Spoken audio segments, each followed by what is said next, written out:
Aloha, YouTube investors. How is everybody doing today?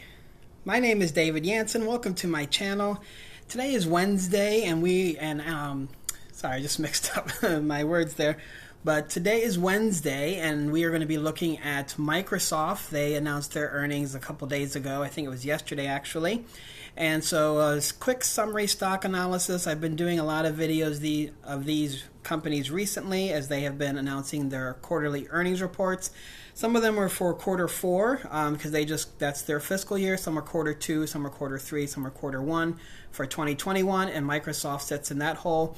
But before we look at that, I wanted to show you my Roth IRA. That is where I hold my shares of, or my one share of Microsoft as it stands right now. And the question is Microsoft a buy at these levels? So at the price that is trading right now, would you add to your positions or start a position with Microsoft with where it's trading at right now? Or the other question is, would you wait for another dip? And I'll give you my opinion at the end of the video. So, but with my Roth IRA with M1 Finance that I started in September of 2019,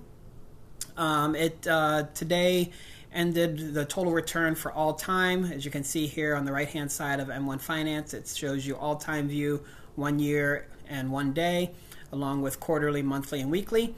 24.64% returns, which I still think is pretty good, even though yesterday my returns were closer to 28%, I believe. But still good numbers for me for a Roth IRA. What I do with my Roth IRA is I have individual holdings. I don't really do what people refer to as the lazy man's process to investing. I have some individual stocks, and one of those individual stocks in my Roth IRA here is Microsoft. So please subscribe to the channel if you haven't already. There is a like button there for you to hit as well. And also feel free to share with your videos. Share with your family and friends.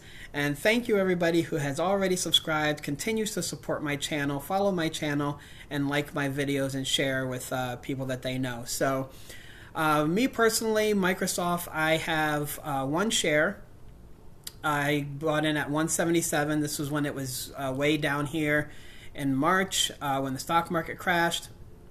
Originally, I started with like $15, $15, and then I just started putting in a little bit more until we got to the 177.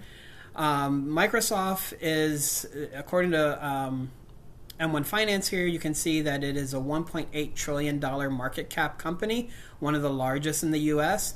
Apple was a $2 trillion market cap company. I'll have a video for them as soon as I get the graph out from the company that I use for the website that I use, Alpha Street. As soon as that is uploaded, I'll do that video for Apple and Tesla as well, as they both announce their earnings as well today. So the dividend yield for Apple isn't huge. M1 Finance is a little bit off, so I'll go to Alpha Street for that. You can see that the stock traded at the close of day at 232, and post-market it fell down to 232.33. Not that big of a deal. I'm always curious as to why companies' stock prices will fall after they report their earnings. So Apple reported their earnings and the stock dropped, I think, 2%, which when the numbers are really good, I would assume that the stock price would go up, but it's not always the case. Not sure what people's thoughts are behind that. But according to Seeking Alpha here, the dividend yield for Microsoft sits at 0.96%, so not huge at all. It's under what the S&P 500 pays out. But annually, you'll get $2.24 per share that you own, or you'll get a fraction of this if you just own a fraction of the cost. So every single quarter is when Microsoft pays their dividend, and that is 56 cents per share. So if you own one share, it's 56 cents. If you own a half a share, then you get half of the 56 cents. Ex-dividend date, so any date that you own shares up until February 17th of this year, 2021, is when you will get paid on March 11th, 2021. So, and this is paid quarterly. They do have a nice dividend growth streak going on at 17 years. The growth, 5-year growth rate is at 10%, which is nice, and the payout ratio is really, really low compared to a lot of other companies at 33%. I particularly try to find my payout ratios as to how much they're paying towards their dividend at under 60%, but sometimes because of the situations that are going on around the world or in the country, whether it's a recession or a pandemic or just maybe a tough year for the company, the payout ratio could be a little bit higher. But as long as they have growing revenues and things are, it just seems to be a tough quarter or a tough year, then I pretty much hold on to it. Even if it's like Intel or IBM, who I own, and they've just had a tough 5 years basically, they are still paying a nice dividend, so I hold on to it, and the payout ratio isn't too bad for those two companies. So go over here to Alpha Street. This is the website that provides this nice, concise graph that I like to use. It was January 26th is when they reported their earnings. This is quarter 2, 2021 for Microsoft. And the numbers are amazing. So again, the question is, do you buy into Microsoft now, or do you wait for a correction, or do you just start buying a little bit as right now, because this is just a major, mega trillion, like I mentioned, $1.8 trillion company all over the world. So, but I'm not a financial advisor or an economist or an accountant, so please do your own research. Look up your own numbers for what your investment strategy is for yourself. But as you can see, revenue grew 17% for Microsoft to over $43 billion. Net income grew a staggering, again, 33% growth, over 15 billion at $15.5 billion. Gross margins were up 18% to almost $29 million. So, and then as far as their segment revenue is concerned, these are the three segments that Microsoft separates.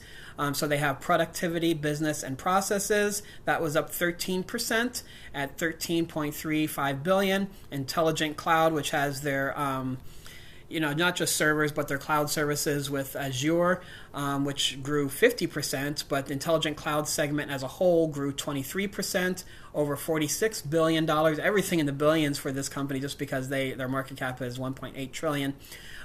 Personal computing, which has, your Microsoft Surface, your laptops, probably Windows subscription services, 14%, over $15 billion. So, and then as far as operating statistics, I almost can never say that word. Xbox content and services, and they just don't sell the Xbox and the games that go with the Xbox, but you can buy the yearly pass, or you can buy the pass every single month. It's usually cheaper around the holidays if you buy the Xbox pass. Towards the end of the year, I believe that's when my nephews do it, because they have an Xbox. Both my nephews have Xboxes. So revenue grew for them in the second quarter of 2021 to 40%. I wouldn't be surprised at all if it grows again here, because they did just release a new console. So with the older console games still being phased out in the next 2 or 3 years here, eventually the older console they won't be selling games for anymore. So like PlayStation just launched the PlayStation 5 around the same time that Xbox announced their new generation gaming system. And if you go into GameStop, you'll see PlayStation 3 games on a very, very small cart. There's probably like 20 of them. And then you'll see a bunch of PlayStation 4 games, a small amount of PlayStation 5 games, but that catalog will continue to grow. And the same thing with Xbox. As the new console, people start to buy it, and the gaming companies produce more games, then the catalog will grow for the new console. So this revenue growth for the Xbox will just continue to grow throughout the year. LinkedIn, a lot of people don't, I guess, realize, I didn't until I started doing investing, which I've only been doing for under 2 years now. And I'll have some cards at the end of the video for you to look at as to how my M1 Finance portfolio did for 2020 and how my Robinhood portfolio did for 2020 as well. And then I'll have a card pop up around the 10-minute mark for my Fidelity account where it sits right now. So, but anyway, LinkedIn also brings in some ad revenues for them.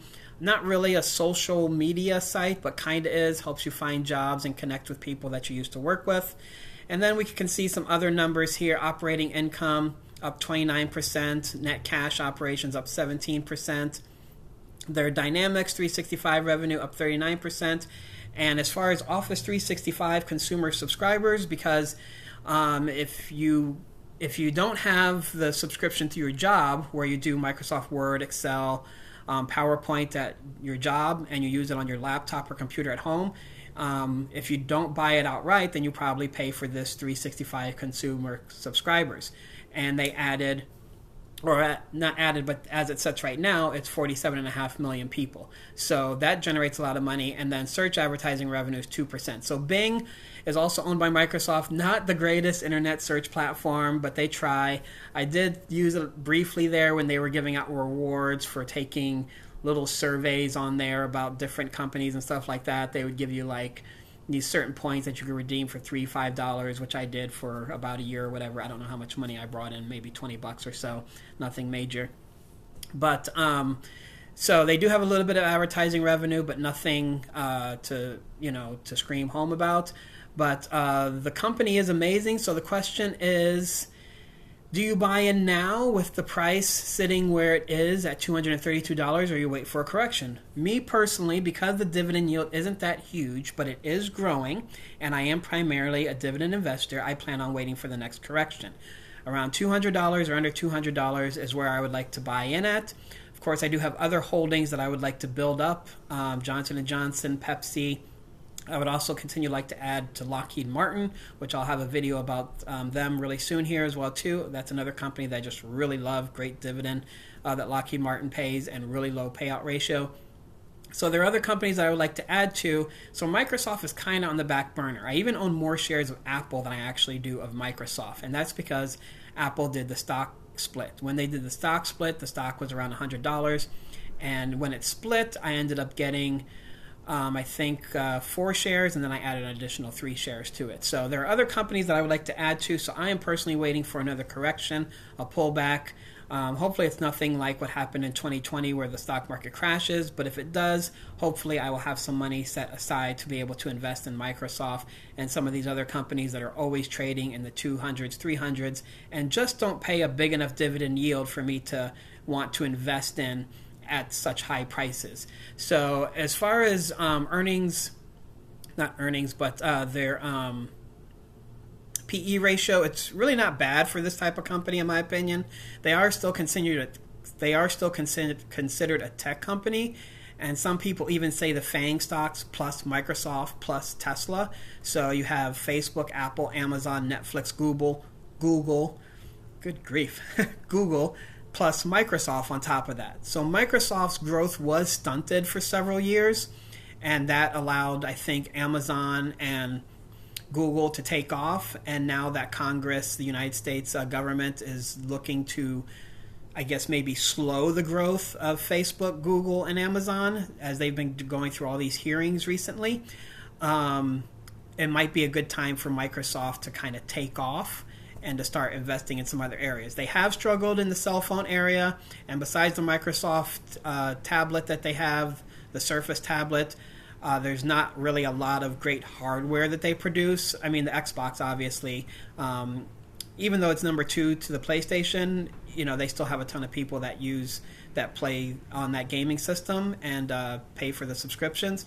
So they are still a really, really good company, even without Bill Gates. But my personal opinion, and it is just my opinion, I would wait for it to drop down to maybe $200 or just under $200 before you start investing. But if you are a new investor, like somebody that I talked to a few months ago, I forget what his name is, that asked me some questions on YouTube. He thought that he kind of missed the boat on some tech stocks. Get in now, because through this last 10-year bull run that we had before the crash in March of 2020, you don't want to wait. Just get in now, buy maybe $50 or 2 or 3 shares, pace yourself, get yourself like 15, 20 shares, not of necessarily Microsoft, but of other companies and stuff like that. And then as soon as the next correction or crash comes or something like that, hopefully you'll have some cash. That's my hope anyway, that I'll have some cash set on the side so that I can pick up more shares of the company. So that's Microsoft for you. As soon as Alpha Street, which is the website that I mentioned for this company, for this graph, has Tesla and Apple up, then I will do those 2 videos, but also check out this card here for Facebook. Until the next video, everybody, mahalo and aloha.